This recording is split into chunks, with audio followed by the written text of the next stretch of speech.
गोविंद शिल्प घेऊन येत आहे 80 ट्विन बंगलोचा भव्य दिव्य पंढरपुरातील एकमेव प्रकल्प। आमच्या प्रकल्पाची वैशिष्ट्ये मनाला शांती देणारं महादेवाचं मंदिर, मुख्य रस्ता सुमारे 30 फुटांचा, अंतर्गत रस्ता सुमारे 20 फुटांचा, ग्रामपंचायत योजनेचा प्रत्येक बंगलोजला स्वतंत्र नळ, सांडपाण्याची सुरक्षित विल्हेवाट, सर्व टाइल्स ग्लॉसी आणि नामांकित कंपनीच्या, सर्व स्टेअर, खिडक्या, चौकटी सुपर ग्लास ग्रेनाइट, दोन्ही अटॅच बाथरूम पूर्णपणे टाइल्स, पंतप्रधान हर घर नल योजना पूर्णत्वाकडे, bathroom, basin, kitchen, CP fittings हे जगवार कंपनीचे, स्टीलवर पूर्णपणे जिंदाल कंपनीचे, 1000 लिटर पाण्याची टाकी, 150 लिटर सोलर वॉटर हीटर सोबत वॉटर प्युरिफायर, प्रत्येक बंगलोजला स्वतंत्र पार्किंग, दर्शनीय भाग पूर्णपणे डॅटो टाइल्स, टाटा प्रवेश कंपनीचे आकर्षक भक्कम दरवाजा, फुटी उंचीचे सुरक्षित कंपाऊंड। मग विचार काय करताय? गोविंद शिल्प, पत्ता गट नंबर 95, हॉटेल अंगण शेजारी, साखळी रोड, पंढरपूर। मराठा समाजाला हैदराबाद गॅझेटच्या आधारावर ओबीसी प्रमाणपत्र देण्याचा निर्णय राज्य सरकारने घेतला आहे। याच अनुषंगाने हैदराबाद गॅझेटमध्ये बंजारा जमातीचा आदिम जमात म्हणून उल्लेख असल्यामुळे त्यांना अनुसूचित जमातीमध्ये म्हणजेच एसटी प्रवर्गात समाविष्ट करून आरक्षण देण्याची मागणी बंजारा समाजाने केली आहे।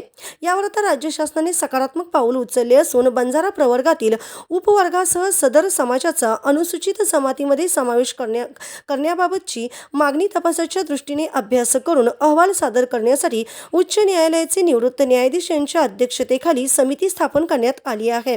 मराठा समाजाला हैदराबाद गॅझेटच्या आधारावर ओबीसी प्रमाणपत्र देण्याचा निर्णय राज्य सरकारने घेतला आहे। याच अनुषंगाने हैदराबाद गॅझेटमध्ये बंजारा जमातीचा आदिम जमात म्हणून उल्लेख असल्यामुळे त्यांना अनुसूचित जमातीमध्ये म्हणजेच एसटी प्रवर्गात समाविष्ट करून आरक्षण देण्याची मागणी बंजारा समितीने केली आहे।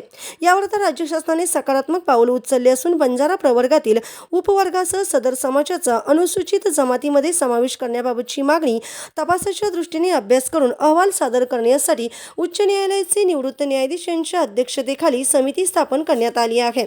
इतर मागास बहुजन कल्याण विभागामार्फत माननीय मुख्यमंत्री यांच्या अध्यक्षतेखाली दिनांक 4/11/2025 रोजी बंजारा समाजाच्या विविध प्रश्नांबाबत चर्चा करण्यासाठी बैठक आयोजित करण्यात आली होती व सदर बैठकीचे इतिवृत्त दिनांक 11/12/2025 रोजीच्या संदर्भाधीन पत्रान्वये इतर मागास बहुजन कल्याण विभागामार्फत निर्गमित करण्यात आलेले आहे।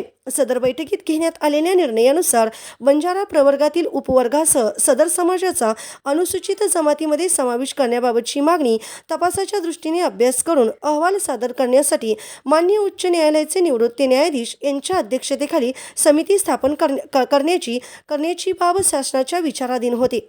त्यानुसार बंजारा प्रवर्गातील उपवर्गासह सदर समाजाचा अनुसूचित जमातीमध्ये समावेश करण्याबाबतची मागणी तपासाच्या दृष्टीने अभ्यास करून अहवाल सादर करण्यासाठी उच्च न्यायालयाचे निवृत्त न्यायाधीश यांच्या अध्यक्षतेखाली खालीलप्रमाणे 6 सदस्यीय समिती स्थापन करण्यात येत आहे।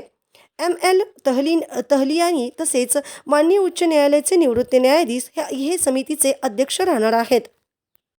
ताज्या घडामोडी पाहण्यासाठी आमच्या YouTube चॅनलवरील PVR म्हणजेच पंढरी वार्ता या न्यूजला सबस्क्राईब करा आणि शेजारील बेल आयकॉनवर क्लिक करा।